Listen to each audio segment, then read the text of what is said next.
Hi everyone and welcome to today's video. This is a level A2 reading lesson and we'll be discussing family routines. Alright, so take a few moments and see if you can describe each of these families.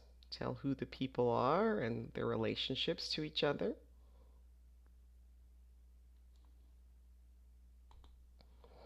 Alright, and then answer these questions about yourself and your family.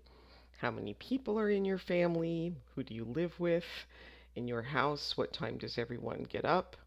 Does everyone leave home at the same time? What time do people get home? And do you eat your meals together? So you can just take a few moments, pause the video, and answer those questions. Alright, and now we're going to read 3 statements, and you're going to choose the one that's closest to your lifestyle. So you can either pause the video and read on your own, or you can follow along as I read. My husband and I are very organized. We have 2 young children, so it's important to stick to a routine. For example, the children go to bed every night at 7 p.m., even on the weekend. I don't like a routine. I don't like to be a robot. Some days I get up at 6 a.m., other days I get up at 8:30 a.m. I work from home and don't have kids, so I don't need to be very organized.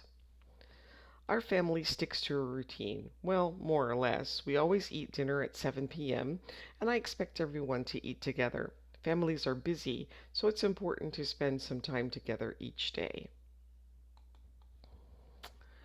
And then now read each of these statements, and we'll talk about which ones are part of a routine and which aren't. So I usually wake up at 6:30 a.m., but I don't get out of bed until 7 a.m. Well, that would be a part of a routine. She generally eats lunch at 2 p.m. with a colleague. I would say yes, that's part of a routine. David has an appointment with the dentist tomorrow. That one I say is probably not. You only go to the dentist usually twice a year, so it's not a part of your normal daily routine. And then next week, I have a meeting with a new customer at 4 p.m. on Thursday. Again, that's probably not part of a routine. It may be just a one-time meeting because it's a new customer. And he cleans the house every Sunday afternoon. I would say yes, that is part of a routine. All right, now you can make up a little story about this family. Guess their routine. What time do they get up? Do they eat breakfast together? When do the children go to school? What time do the children go to bed? So you can just make up maybe a little list to answer these questions. All right, now we're going to start reading about family routine. First, let's take a look at the vocabulary words. Certain is particular or sure to happen. Ahead is forward in time. Busy, a lot of activity. Drop someone or something off. Take someone in a car or bus and let them out at a place like a school, office, hospital, etc. All right, now you can either pause the video and read on your own, or you can follow along as I read. Family routine is important. A routine is a plan to do things at certain times. Sunday evening, we plan the week ahead. We have school-aged children, so it gets busy. Monday morning, we, the parents, get up at 6 a.m. to get ready for the day. We wake the kids at 7 a.m. to eat breakfast. They need enough time to make their bed, brush their teeth, get dressed, and pack their backpacks. We leave the house at 7:45 and drop the kids off at school before 8 a.m.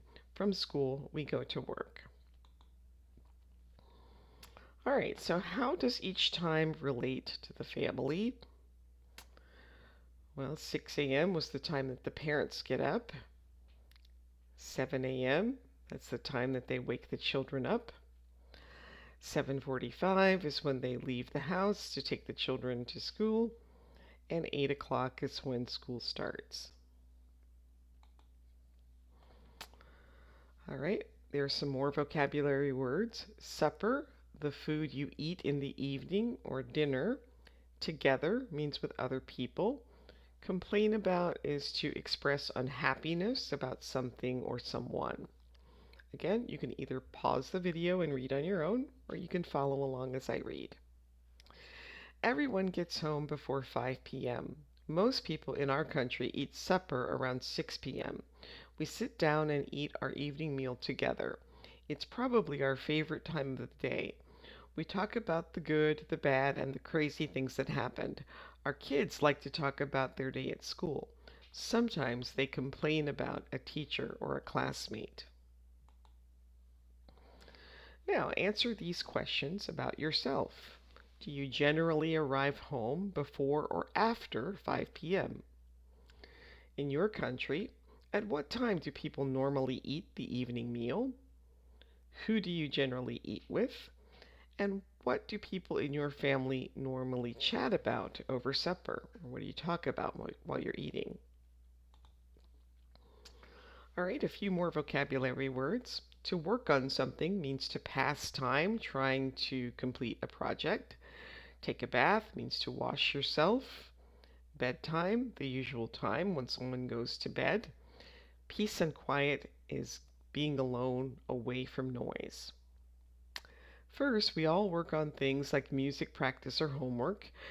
The kids take their baths, brush their teeth, and put their pajamas on by 8 p.m. Then everyone can relax before bedtime. We may read a book, play games, talk on the phone, or watch TV. We send the kids to bed at 9 p.m. They usually fall asleep quickly, and we can have a little peace and quiet. All right, are these statements about the text true or false? And you might want to read the text again quickly. So everyone in the family gets up at the same time. Well, that was false. The parents got up earlier than the children. The parents take their children to school. That was true. Everyone arrives home at 6 p.m. That was false. I think it was after 5 or around 5 o'clock. The children take a bath before doing their homework. That's false. They do their homework first. And the children go to bed at 9 p.m. That is false. It was 8 p.m. All right, and now think of you can use your imagination to practice some language from the lesson to make up a story about this family. You know, what time do you think they wake up? When does the child go to daycare? What do the parents do? Do they work? What time do they leave the house and come back? And what time do they eat supper together? All right, so here's another one that you can kind of work through talking about what you think their right routine might be. So Christoph and Steffi have a 2-year-old son named Leo. So think about where do they live? Do they work? Does one parent stay at home? And what do they do on the weekend? And then use your imagination to kind of answer these questions about Christoph, Steffi, and Leo. What time do they wake up in the morning? What time does Steffi go to work? When does Leo go to preschool? What time does Leo sleep in the afternoon? When does Steffi arrive home from work? And what do they like to do on the weekend? That brings us to the end of today's video. I hope you enjoyed it. Please like, subscribe, and share. And if you have any questions, please send those to me in the comments. Thanks for watching. Bye.